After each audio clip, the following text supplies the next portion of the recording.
Hi guys, welcome back to my channel, Edmund Mindaros. And for today's quick tutorial, I'm going to show you guys on how to customize the page zoom label in the Opera web browser. And without further ado, let's go ahead. So all you have to do is to open up the Opera browser. And then dito lang sa top left corner, and then i-click mo lang tong Opera logo. And then next step ay kailangan mo lang select dito yung settings, or pwede mong gamitin ang keyboard shortcut na Alt plus P.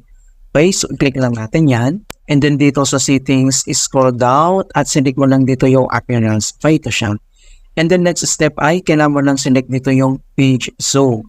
Okay, so kung paano ba natin ito i-customize. So dito sa right side, makita mo dito yung arrow na to, and then click mo lang yan. And then nandito lahat yung options natin kung ilang percent yung zoom level. Okay, so let's say select mo itong 90%, ganyan siya, or 80%, or kung gusto mo na medyo malaki naman, so select mo itong 110%, or yung 125%, ayan. So ganito lang kadali mga kaibigan, so select ka na dito. Right, so ganoon lang po kung paano tayo mag-customize ng page zoom level in Opera web browser. Okay, so please don't forget to like this video, subscribe to my channel for more quality content. Thank you guys, and see you in my next tutorial.